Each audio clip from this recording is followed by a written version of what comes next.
The year was 1913. Woodrow Wilson was president, and powerful banking interests, who had been trying for years, finally achieved their long-term goal of a silent coup d'etat by taking control of the American government. The first thing they did to accomplish their takeover was convince Secretary of State Philander Knox to lie to the American people and tell them that the 16th Amendment, the Income Tax Amendment, had been legally ratified by the states when it was not. The bankers knew that this tax would ultimately end up in their pockets. Because of this fraud, the American people were led to believe there was now a tax on their labor. Congress and the President are completely aware of this fraud, and it was even cited in a recent court case.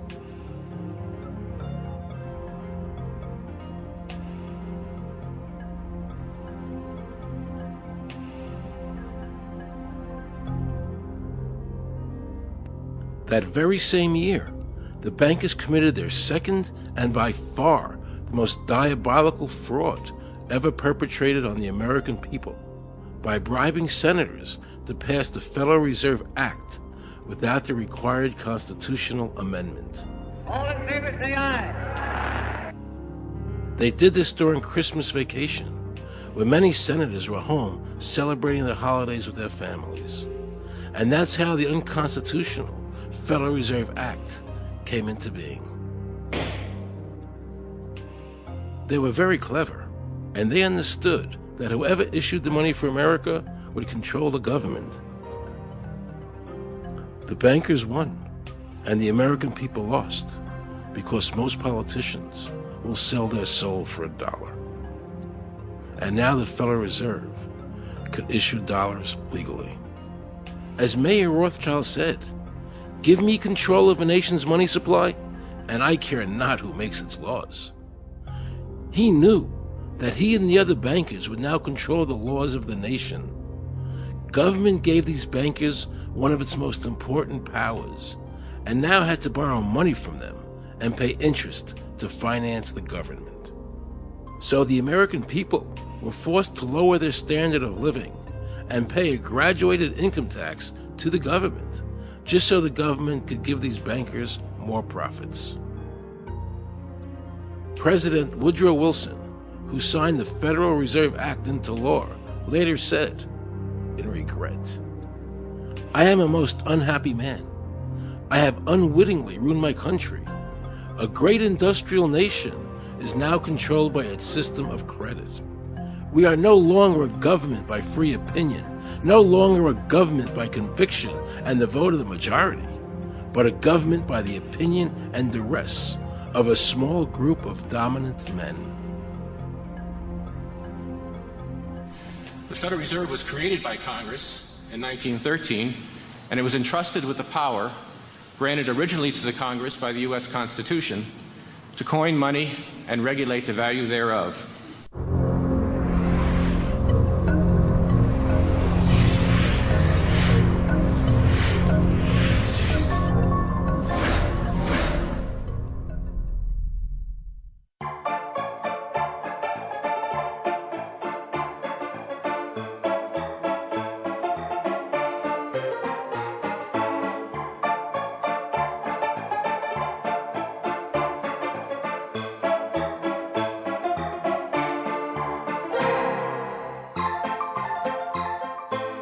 What's your name? Jan Crafting? Hi, Jen. I'm Aron Russo. I produced the movie Is this a joke? Am I gonna No, make it's not a joke. Okay, good. No. I produced the movie Trading Places with Eddie Murphy and The Rose with Bette Midler, many movies, and I'm doing a feature film. And my film was about my quest to find out whether or not people pay income taxes. Do you pay an income tax? Yes, I do. You do? Yeah. Have you ever seen a law that requires you to pay an income tax? Have I ever read it? You mean in the page, black and white? No, Yeah. no. So you pay the income tax, I assume? Of late. Well, actually, no, I didn't file last year, but Okay. I'm sorry, is this on film? No, I paid my tax. My question to you is, have you ever seen a law that says you have to pay an income tax?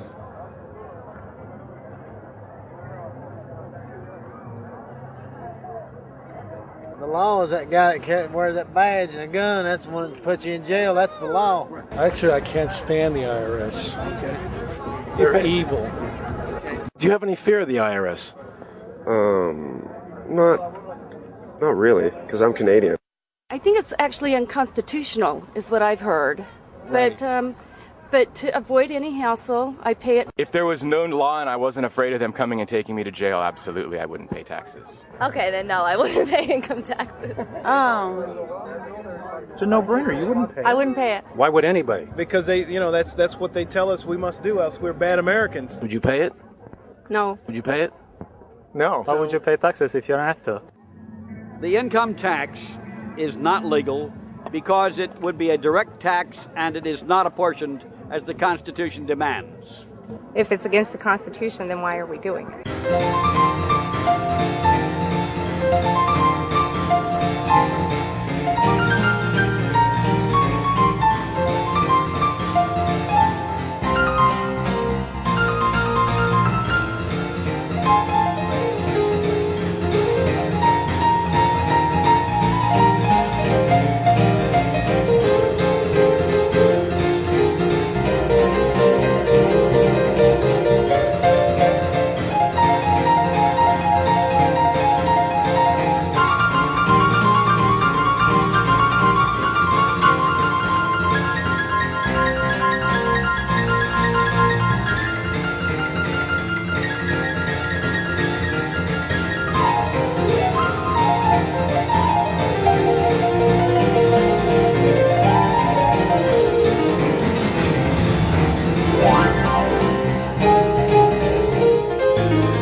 I really expected that, of course, there's a law that you can point to in the law book, the code, that requires you to file a tax return. Of course there is.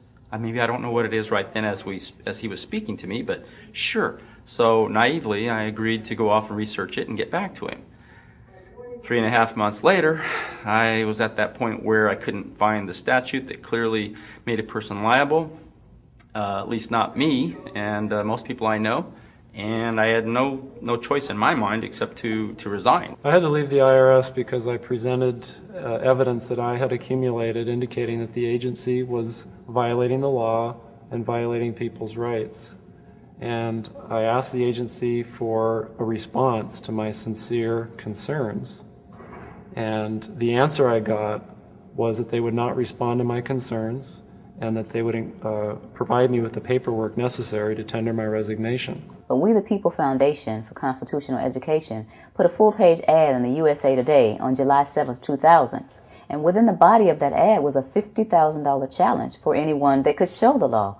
And to me, $50,000 is a lot of money. So I went after that and did the research based on the fact that I thought, let's put this baby to bed. I'm hearing all these rumors. I'm going to kill 2 birds with 1 stone. I'll answer these people's questions that are asking me, and then I'll win this $50,000. And, based on the research that I did throughout the year 2000 and that I'm still doing, I have not found that law. I've asked Congress. We've asked a lot of people in the IRS commissioners, helpers. They can't answer, because if they answer, the American people are going to know that this whole thing is a fraud.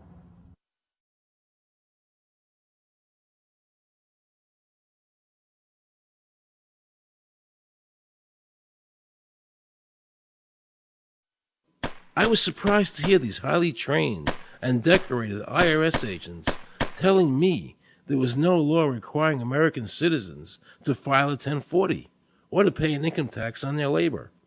I haven't filed an federal income tax return since I left. I have not filed a tax return since 1999. Approximately 67 million people don't file an income tax return.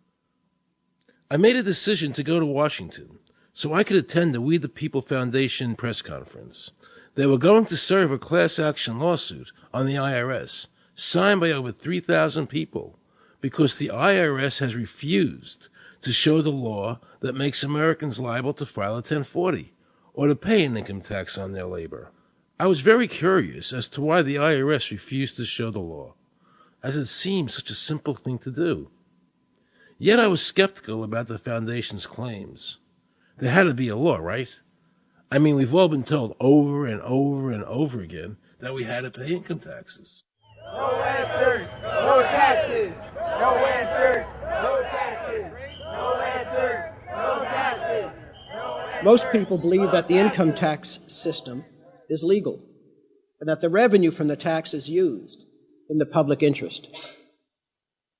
However, there is a substantial, conclusive body of evidence that proves that our income tax system represents the most pernicious form of tyranny. It is the greatest hoax ever perpetrated by government against the working men and women of America. American citizens, along with the Foundation, have been asking the IRS to specifically provide them with the underlying legal foundation upon which they administer and enforce the personal income tax laws in our country. At the national level, when people would attempt to contact somebody of a much higher authority, say the commissioner, same kind of thing. They would get answers that were in effect non-answers. There are a group of people standing outside today who assert that no law requires you to pay taxes and that you will not answer their petition to the government as to whether they're required to pay taxes. Are they required to pay taxes? I've been paying my taxes ever since I had my first job, and I think it's a fundamental construct of our nation that those of us who expect and demand the services from our government that the government provides, be they the protection of our country through the military, or be they the education of our children, or be they the protection of our environment, that we must pay for those services. So yes, I think there is a fundamental obligation, and that it's an understood and well accepted one.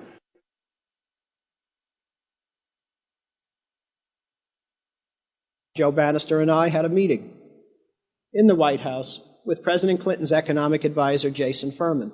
He accepted the remonstrance for the president. On June 2nd, I called and spoke with him. His words were, "We have decided that the issue of the legality of the income tax is not a high priority matter for the White House, and we will not be participating in any conference on the subject."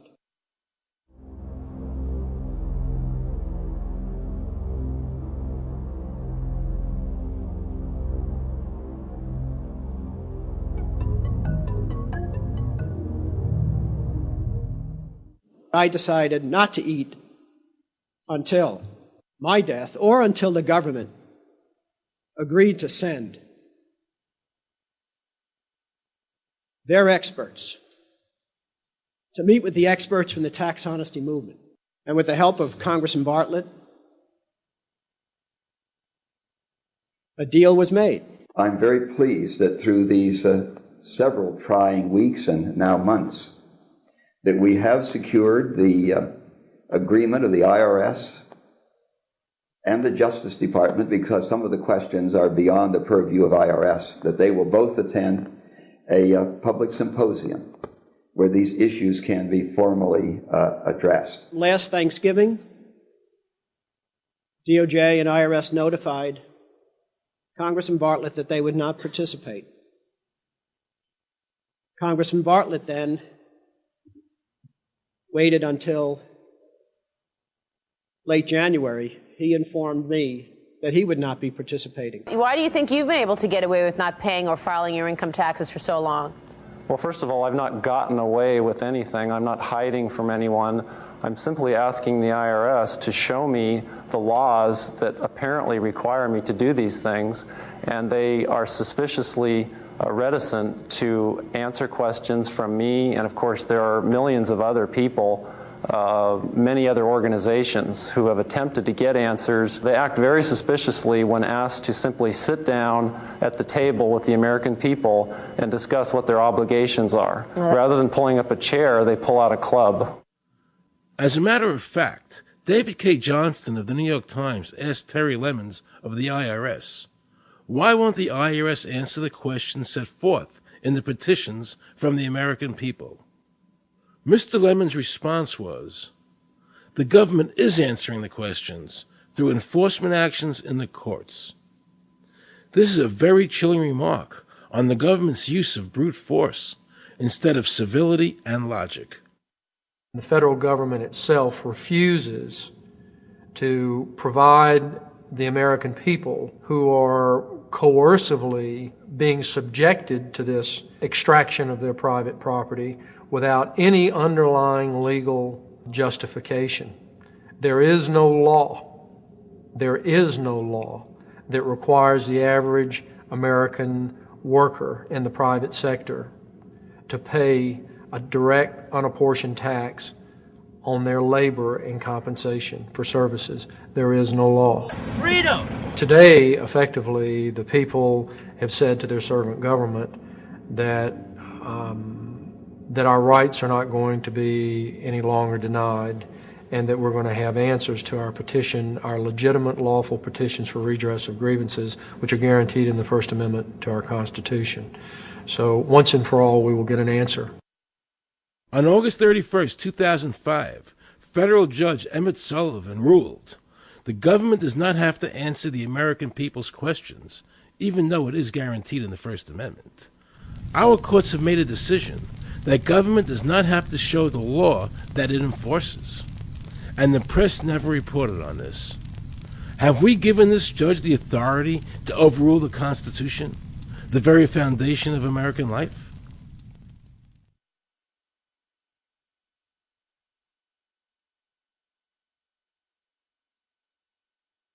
I believe that in both spirit and substance, our tax system has come to be un-American.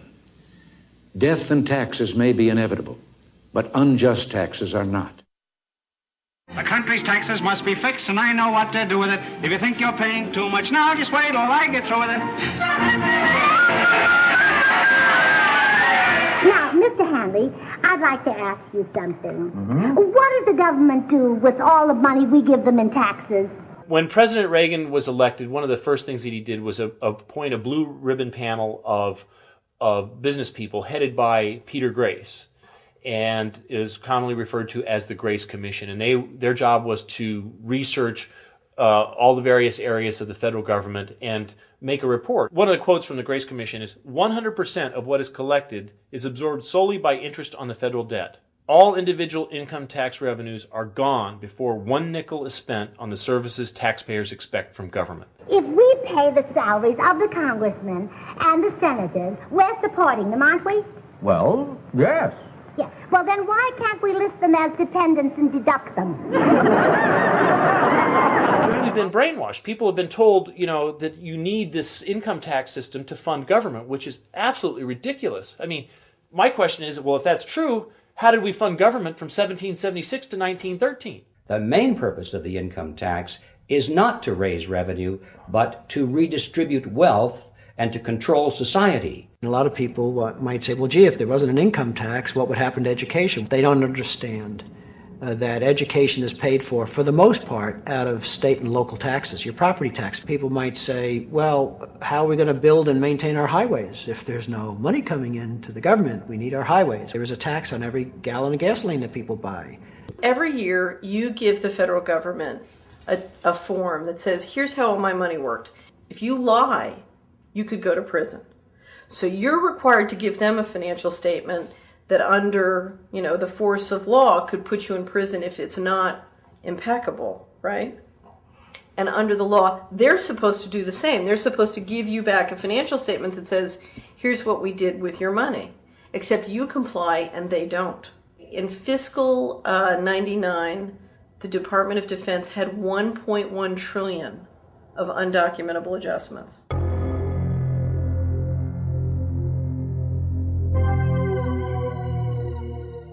The following year, they had 2.3 trillion of undocumentable adjustments.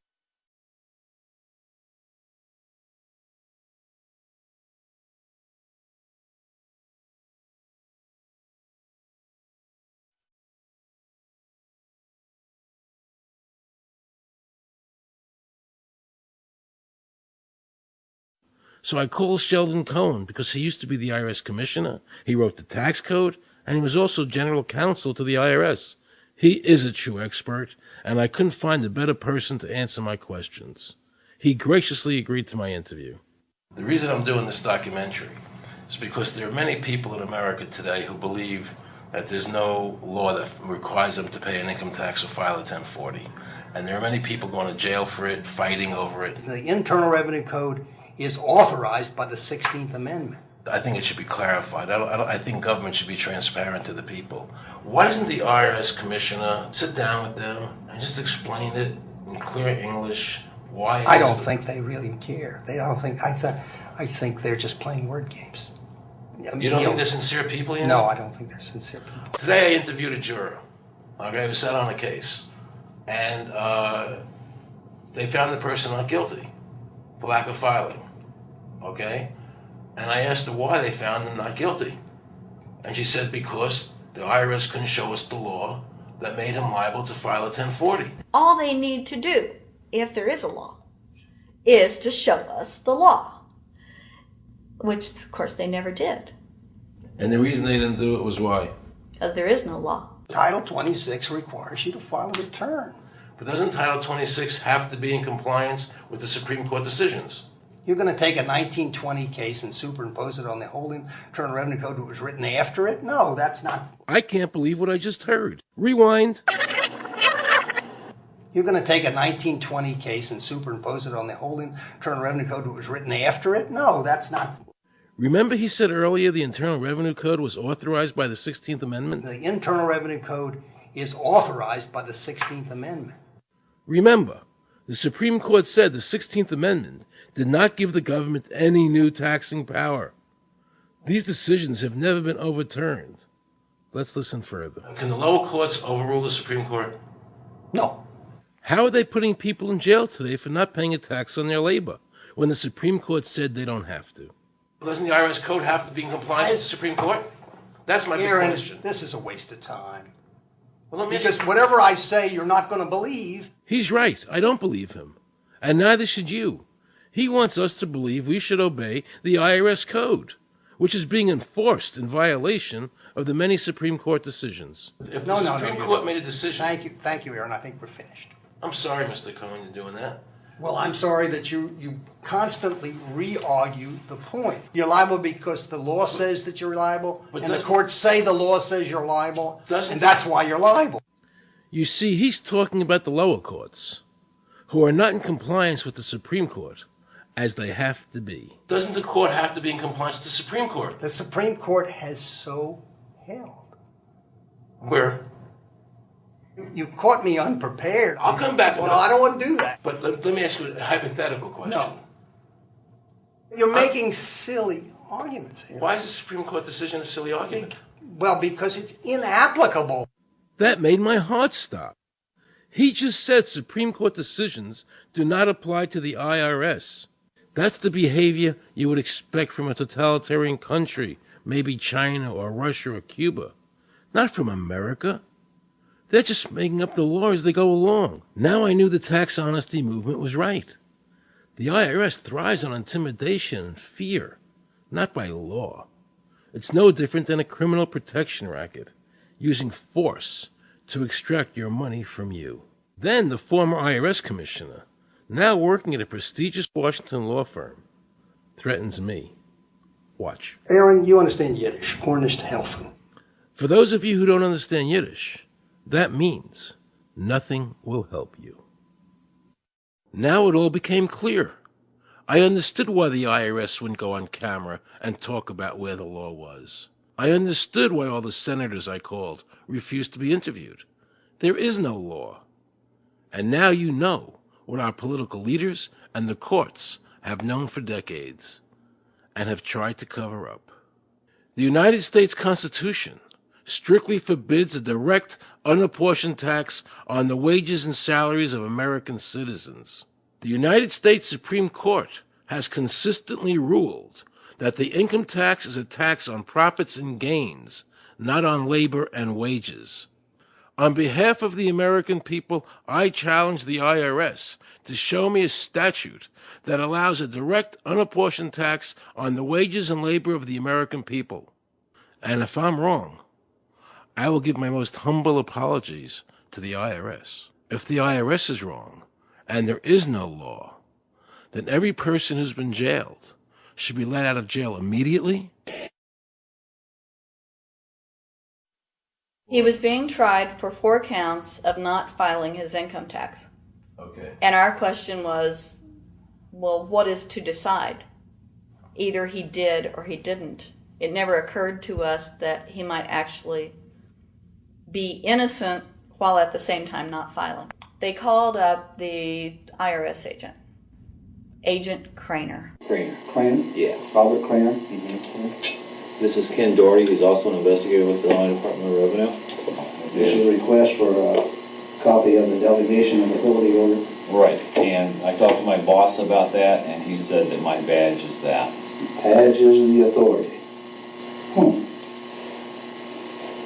I thought it had to be in writing. The last question that the defense asked him was, did you write any of this down?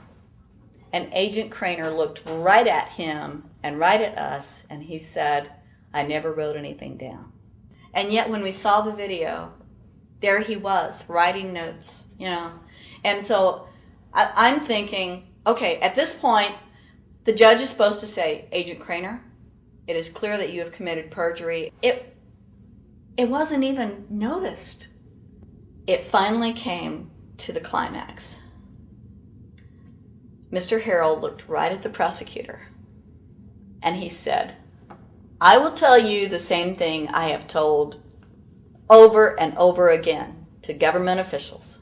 You show me the law that requires me to file a tax return, and I'll be glad to do it. And again, I asked, under what is the requirement that you claim and are required to do these things? And the requirement under the regulations is what section? My question to you is, what particular act are we discussing here that I am liable to do these things that you claim I'm liable to do? Your exact question would be again? Okay, what is the section that what? But I guess I'm still not understanding your question, Mr. Harrell. Well, you must be familiar with what that you have the police powers to enforce. Yes. The prosecutor absolutely ignored him. And he started slandering Mr. Harrell. Just started attacking his character. They're calling us tax cheats, they're calling us fanatics, they're calling us weirdos. I don't care what you call me, but I have one question. Where is the law? Show me the law. They can't let this turn into a rational debate, because if they do, they lose it. So they have to insult people and say it's frivolous. We felt like that there was an overall arrogance and that they were railroading Mr. Harrell and wanting us to participate. Judge Coogan, he looked right at us and he said, I will instruct the jury according to the law. We were sent to deliberation. The judge promised us that he would give us the law. And we looked and we looked, and it was not there. 2 people, they kept saying, but he's going to get by with it. And I said, what is he getting by with but his rights? If there is no law, he's not breaking a law. He's just standing on his rights. Are we going to deny him that? That's when this one juror sat back and kind of rolled his eyes and he said, you mean we don't have to pay taxes?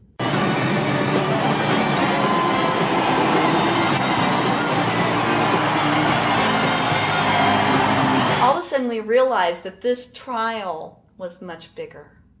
And the ramifications of this trial were going to be so broad if it actually got out. I mean, it's like we had just discovered this great government secret. And so when we came out for the delivering of the verdict, the judge was, I'm sure, even at this point, I'm sure he still thought we would give a guilty verdict. And the reason I say that is because of the look on his face when the first not guilty was read. His face just turned white. I mean, it's like, I don't believe this. The second time, you could hear people out in the audience just in the courtroom, just going, wow, and the judge is just getting red in the face. I mean, he was just livid. And the judge got up and left. I sat there and I thought, this truly is a victory for the people. And I have never felt more patriotic. And I knew that we had done the right thing. I looked at that man, Mr. Harrell, and I thought, the system might not work all the time, but this time, for that man, it did.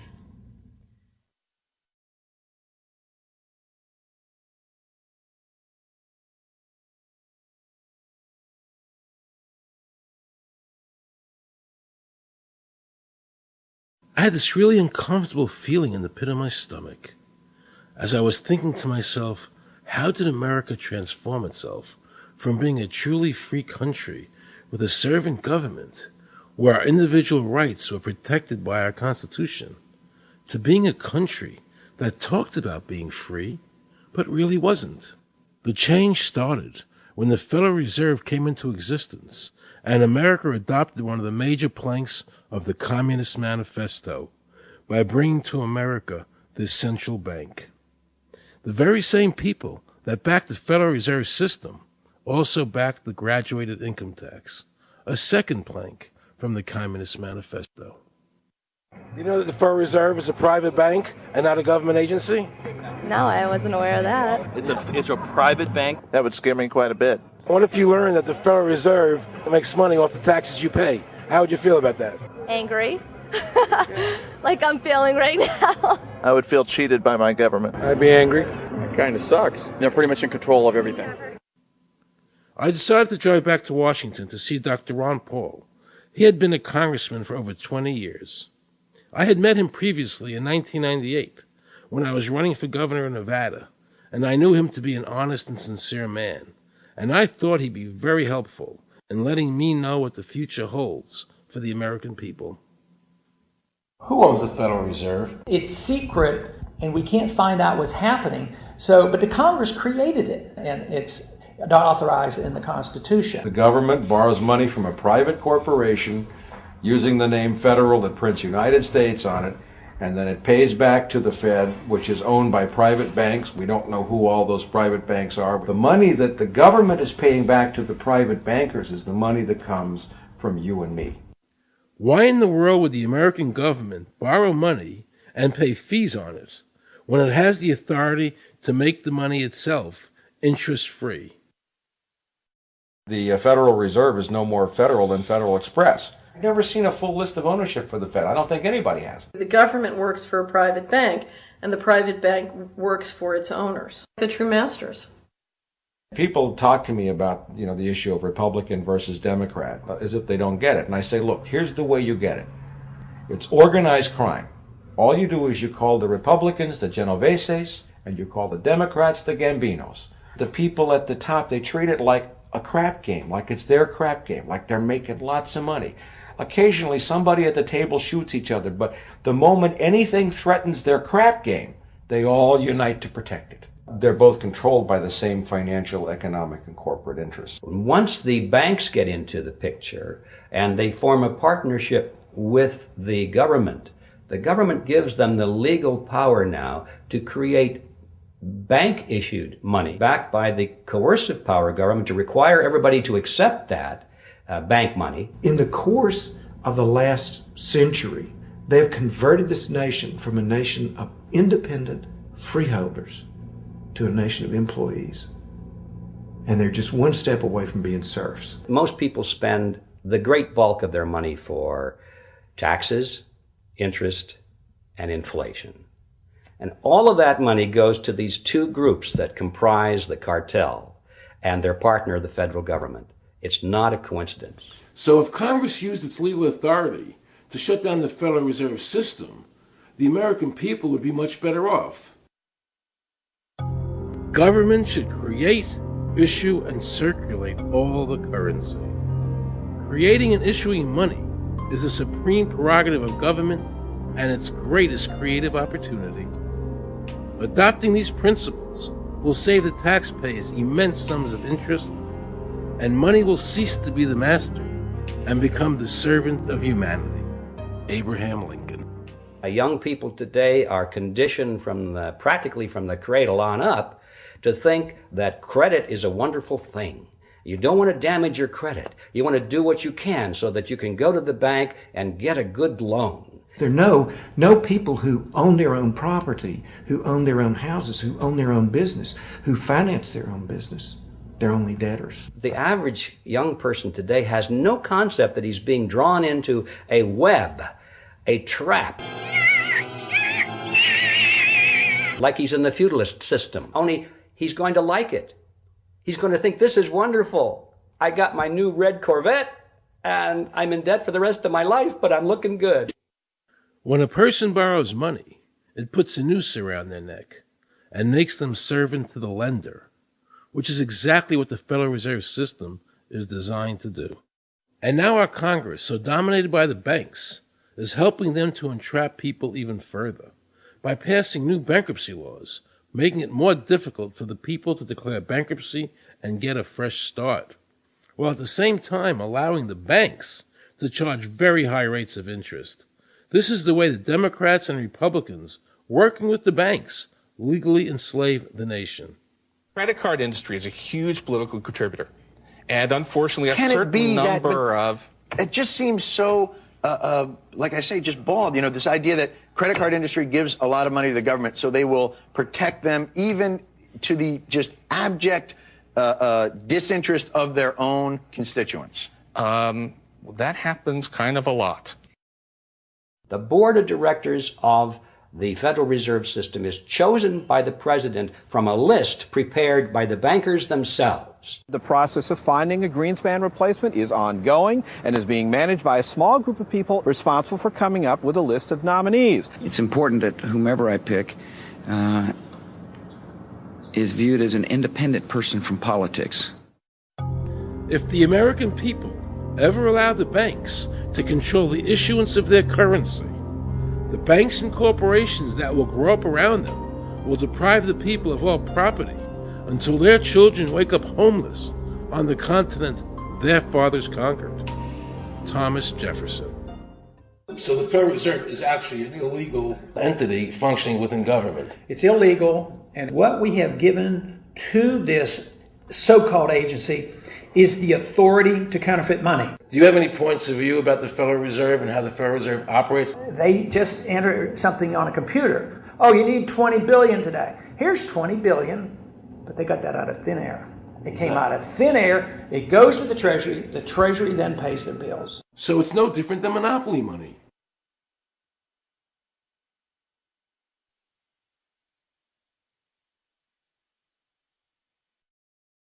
The cost of living is so high today because the Federal Reserve and the federal government have destroyed the purchasing power of the dollar. The dollar today is actually worth about 4 cents, despite the fact that the government, the Federal Reserve, and the media keep telling us that they're protecting the value of the dollar. This is a lie. All countries who have ever attempted to create money on thin air, the currency is eventually destroyed. Why did we give a monopoly of creating money out of thin air to a private corporation? The result is exactly the same as if someone were picking your pocket every year, because that's exactly what they're doing. Originally, paper was a receipt which is used as evidence that the money exists. Over the years, of course, the government has disconnected the paper from the actual tangible substance, which is money. So now we have a piece of paper which is evidence of nothing. In the past, people were able to take their receipts, the paper, to the bank and get the real money, the gold, in exchange for the receipt. This limited the amount of money that could be printed, thereby protecting the purchasing power of your savings. You don't have to worry. That's good, because I work 3 jobs and I feel like I contribute. You work 3 jobs? 3 jobs, yes. Uniquely American, isn't it? I mean, that is fantastic. In the absence of the gold standard, there is no way to protect savings from confiscation through inflation. There is no safe store of value. Gold stands as a protector of property rights. Alan Greenspan, before he went to work for the Federal Reserve System. Now Alan Greenspan and the other central bankers want you to believe that the receipt, the paper, is the real money. This is nothing more than sleight of hand. It's a magician's trick. Because for them to maintain control over the government and the people, they have to convince you that this paper is really money, because that is the essence of their power and our powerlessness to maintain control over our own government.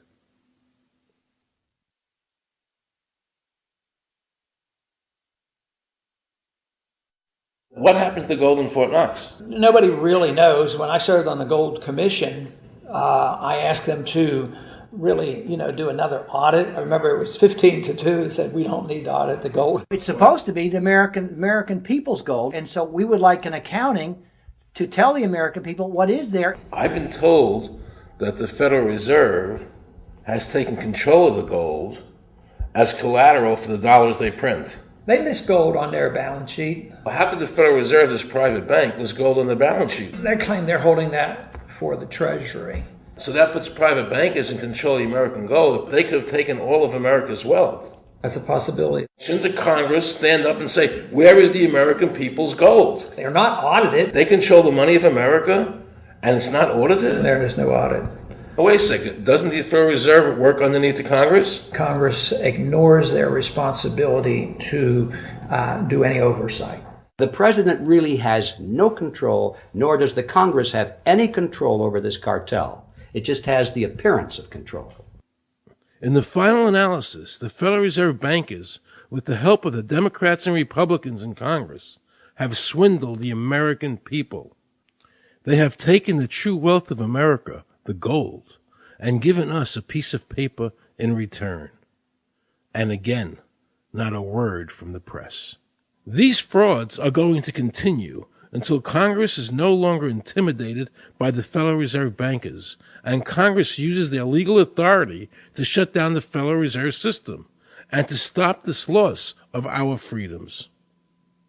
Is there a law that requires people to file a 1040? Not explicitly, but it's certainly implied. Well, implied by force. Yeah. But is there a law? I can't cite a law, no. I cannot. But, if they think it's the law and they have all the guns, it's an authoritarian approach. Well, yeah, but that's authoritarianism. Yeah. That's not a country run by law. Do you think America is going deeper and deeper into becoming a police state? And if so, in what ways do you see that as a congressman? Yeah, I think we're moving in that direction because there's not much we can do without permission. The absence of a police state is that people are free, and if you don't commit crimes, you can do what you want. But today, you can't open up a business, you can't develop land, you can hardly do anything. You can't go to the bank, you can't go to the doctor without the government knowing what you're doing. And they talk about medical privacy, that's gone. Financial privacy, that's gone. The right to own property, that's essentially gone. So you have to get permission from the government from almost everything. And if that is the definition of a police state, that you can't do anything unless the government gives you permission, we're well on our way. This is something that people eventually, I hope, will get sick and tired of and say, enough is enough. I sincerely believe the banking institutions having the issuing power of money are more dangerous to liberty than standing armies. Thomas Jefferson. You must understand the Federal Reserve is a cartel made up of the major banks in America, and they are the ones that are running the show, not the federal government.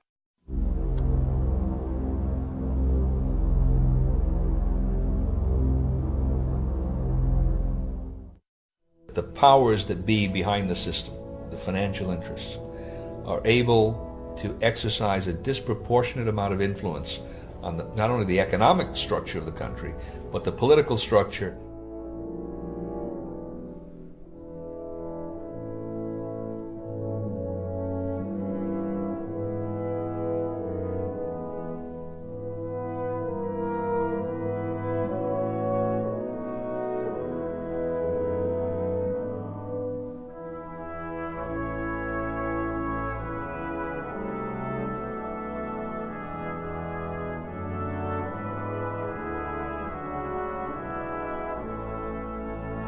This would be like the ultimate reaching of government into our personal health lives, which would be unbelievable. And not even our government, some, bureaucratic, diffuse, multinational, secretive government.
assure the American people that, one, I've got the authority to do this. American people expect us to protect them and protect their civil liberties. I'm going to do that. Preserve, protect, and defend the Constitution of the United States. The Constitution of the United States. So help me God. So help me God. So help me God.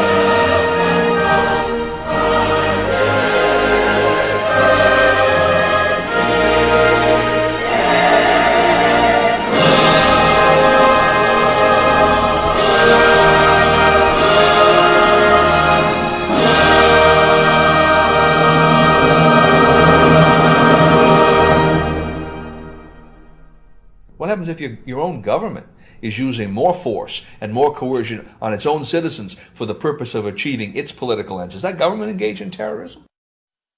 Now let's watch the government add insult to injury to the people of New Orleans. No one will be able to be armed. We will take all weapons. That happened today in this wealthy neighborhood where homeowners had armed themselves to protect their mansions. Residents were handcuffed on the ground. In the end, police took their weapons but let them stay in their homes. Wasn't that kind and generous of the government to allow people to stay in their own homes? How thoughtful. Of course, they couldn't defend themselves from looters. For many of the police and guard troops, it is an uncomfortable job to do this in an American city. You never expect to do this in your own country. Walking up and down these streets, you don't want to think about the stuff that you're going to have to do. We are losing our right to property. The government is getting more pretext to seize it, using the power to confiscate it with eminent domain. The asset forfeiture laws have proliferated. It's easier for the prosecutors to come in and make an accusation against you and confiscate your property even though they have no evidence that you've done anything wrong. Guilt or innocence doesn't really matter that much because it's very convenient for the government. Unfortunately, what is being sold to the American people today as Americanism, if you peel off the label, you find so much similarity to what we were fighting against when we were fighting communism and Nazism and fascism. The government's now putting a national ID card together and they want checkpoints. We will be carrying our papers, and they have recommended there'll be checkpoints throughout the country. Isn't that what Nazi Germany did that everybody in America was against? Papers, please. May I see your papers? May we see your papers? I don't think I have them on me. In that case, we'll have to ask you to come along. Wait, it's possible that, yes. Here we are. These papers expired 3 weeks ago. You'll have to come along. Halt! Halt!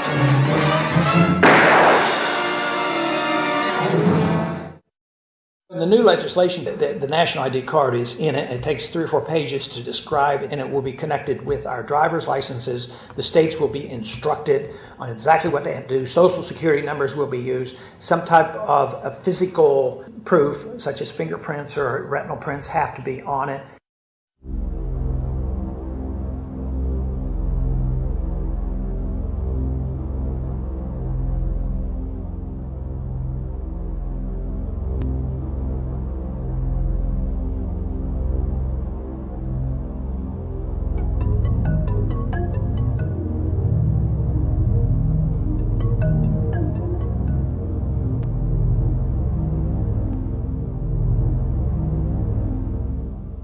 It is time to wake up, America.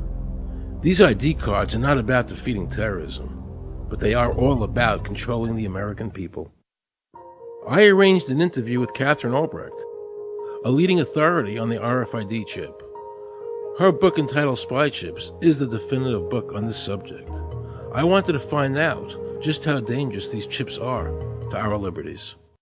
RFID is a technology that uses tiny computer chips the size of a grain of sand or even smaller, hooked up to miniature antennas to transmit information about items at a distance. Back in 1999, Procter & Gamble, Gillette, and MIT got together to find a way to commercialize this technology and make it small enough, make it efficient enough, and make it low cost enough to, essentially, their dream is to put one of these tiny computer chips on every physical item manufactured on planet Earth. The latest technology for identifying people at the point of sale, for identifying people when they make purchases, is actually the implantable chip that you can actually embed directly into human flesh.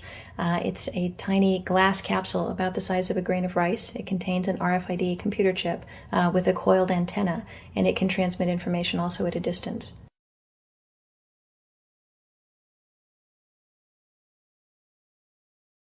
Can a microscopic tag be implanted in a person's body to track his every movement? There's actual discussion about that. You will rule on that, mark my words, before your tenure is over.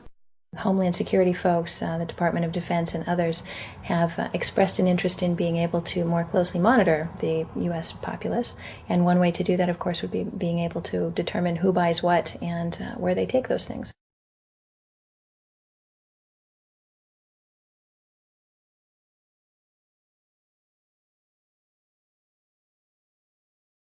Radio waves can travel through walls, they can travel through wood, they can travel through the things we normally rely on to protect our privacy. For example, your purse, your backpack, your pocket, anything you're wearing or carrying. Kraft Philadelphia cream cheese has been tagged with RFID and sold to consumers, as have Mach 3 razor products and other Gillette razor products, without the knowledge of the consumer. One of the tiny chips could actually even be the dot on the letter I on the back of the fine print on a package that you purchased. They were talking about having reader devices in every airport, on every bus, on every train, on every port, on every dock. One of the most worrisome applications of RFID are proposals to put them into cash, meaning that you would be able to track every banknote, where it had been, who it had been issued to, and create, in essence, an audit trail. That would essentially take away the anonymity of cash that we now enjoy today. The ATM machine itself, as the money came through the roller device, would be reading each number, and they would know who you are because, of course, you identify yourself at the bank before you take money out. And down the road, when you go to pay at a major retailer, it would also be possible for them, as they're putting the money into the cash drawer, to simply feed it through a little reader device. It would go in, it would tag that number and transfer possession from Aron Russo, say, to Walmart. Once everything you do is tied down to a single number and there is no longer the ability to pay with cash, then all it takes to render you a non-citizen is to simply turn that chip off. You will no longer be able to really participate in any function in society, including buy food. So through the implementation of the Federal Reserve System, the American citizen has gone from being a private individual who had real money, gold, in his possession that was private, to a citizen who has no privacy because all money is now being digitized. They can deduct whatever amount of money they want out of your digits whenever they want. They can trace you whenever they want. You'll be at their mercy. God forbid we allow this to happen in America. This is absolutely Orwellian. I mean, it's talking about Big Brother looking over your shoulder at absolutely everything you do, every purchase you make, every place you go, every company you interact with. All of that would be reported back potentially to the government.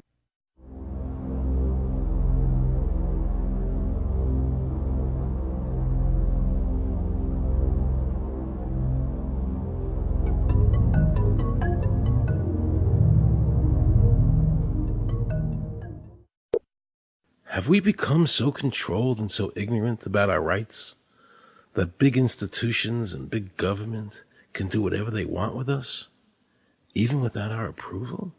I knew for certain the Founding Fathers would resist to the death what is happening in America today. And I, for one, will not accept a national ID card.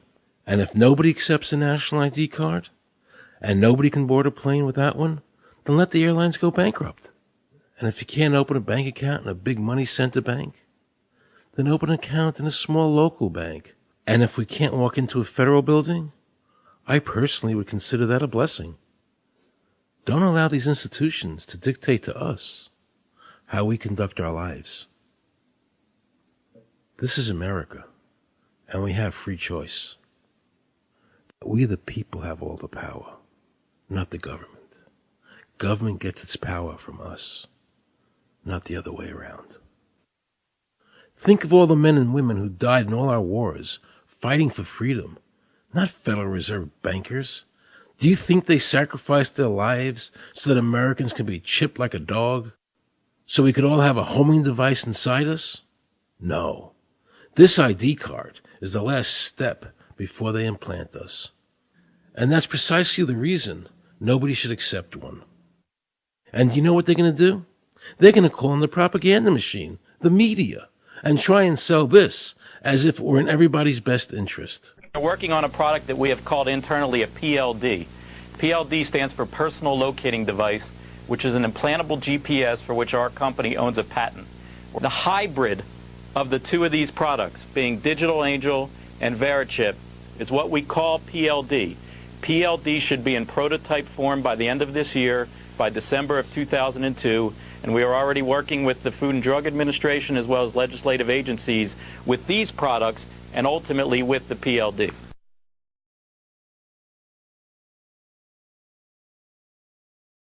We have a Florida family who are really pioneers in a brave new world. They have volunteered to be the first ever to have microchip identification devices implanted into their body. After 9/11, I was really concerned with the security of my family. I wouldn't mind having something planted permanently in my arm that would identify me. Talk about identification papers. Watch what happens to a woman in Florida whose license was suspended. Get out of the car or I'm going to tase you. The next street off the Seacrest.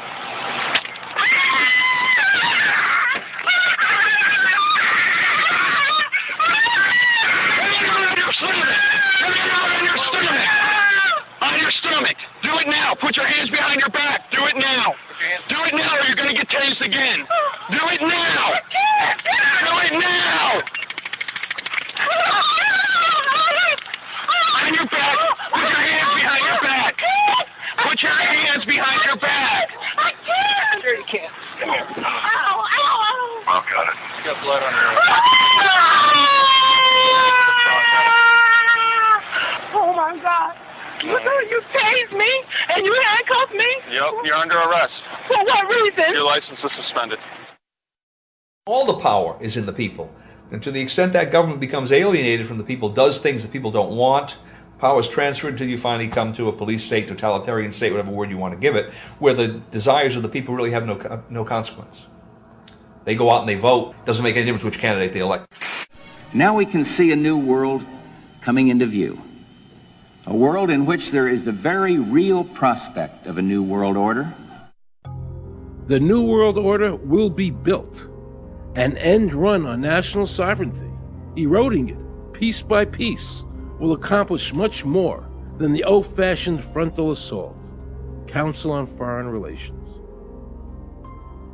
We shall have world government, whether or not we like it. The only question is whether world government will be achieved by conquest or consent. Paul Warburg, Council on Foreign Relations and architect of the Federal Reserve System. There's a group that get together internationally and they sort of play God with our money. You think that's part of what George Bush said was the one world order? They can't have a new world order only with a world police, military. Right. I think the financial system ultimately is even more important than the guns. The central bankers of the world are working together to create a one-world government, a global police state as sinister as anything George Orwell ever wrote about, where every person on the planet Earth will have an RFID chip implanted, where the bankers and the governments can monitor every transaction you make. A chip in everybody would be the universal monetary system par excellence, because there'd be no escape from it, and you'd be totally under the control of those who issue the electronic impulses in that chip. Their strategies are being accomplished through the World Trade Organization, the International Monetary Fund, and the Bank for International Settlements, which is the central bank for all the central banks of the world. Most people don't have a clue that these unelected private bankers actually control the governments of the world. They have financed and profited from every war since World War I without concern for humanity. The war in Iraq is an attempt by the Federal Reserve and their partner, the Bank of England, to control the Middle East and to make it a part of the New World Order. To defend the New World Order, U.S. soldiers will have to kill and die. Arthur Schlesinger, Counselor on Foreign Relations. Military men are just dumb, stupid animals to be used as pawns in foreign policy. Henry Kissinger, Counselor on Foreign Relations. Now let's listen to this quote by Robert Reich, a member of President Clinton's cabinet and one of his most trusted advisors. The dirty little secret is that both houses of Congress are irrelevant. America's domestic policy is now being run by Alan Greenspan and the Federal Reserve. America's foreign policy is now being run by the International Monetary Fund. Dr. Carol Quigley, professor from Georgetown University, who was also President Clinton's mentor, said in his book, Tragedy and Hope, the powers of financial capitalism had a far-reaching aim, nothing less than to create a world system of financial control in private hands, able to dominate the political system of each country and the economy of the world as a whole.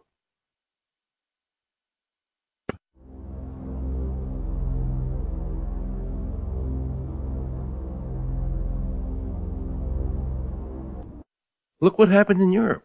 The people that voted down the European Constitution wanting each country to stay sovereign. Yet the private central bankers are pushing the governments forward to make this Constitution happen, even though the people voted against it and clearly do not want a world government nor one European government.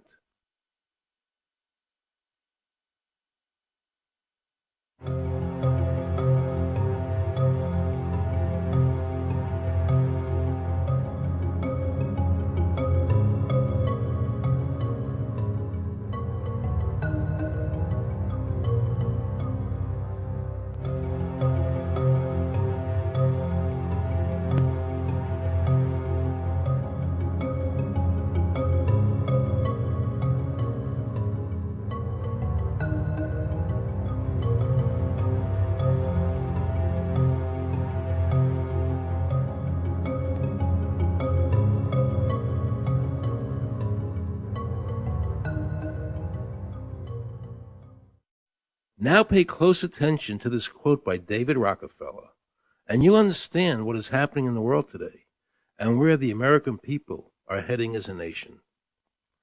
We are grateful to the Washington Post, the New York Times, Time Magazine, and other great publications whose directors have attended our meetings and respected their promises of discretion for almost 40 years. It would have been impossible for us to develop our plan for the world if we had been subjected to the lights of publicity during those years. But now, the world is more sophisticated and prepared to march towards a world government. The supranational sovereignty of an intellectual elite and world bankers is surely preferable to the national autodetermination practiced in past centuries. David Rockefeller, a member of the Council on Foreign Relations, actually believes that we would be better off if he and his bank of friends ran the world.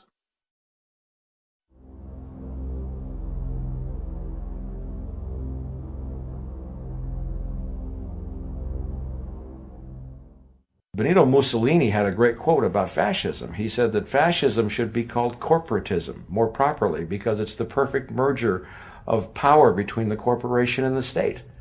That's how he defined fascism. And that's what we're seeing here. The media controls the information that a person gets. In various ways, they can make sure that the average American watching the tube or reading the newspaper is going to come out with a certain mindset. He's going to say, this is good, that's bad, and that's all they have to do. You look at the ownership of corporate media in this country. Who owns CBS? Viacom? Who owns NBC? GE? Who owns ABC? Disney? Americans have been taught to expect their salvation from government instead of recognizing government as the most dangerous threat they'll face in their lives. And the United States putting together a constitution now for Iraq. You know, why don't we just give them ours? I mean, think about it. It's served us well for over 200 years, and we don't appear to be using it anymore, so what the hell?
the old idea where you could do what you thought you could do and what you wanted to do as long as you didn't hurt other people.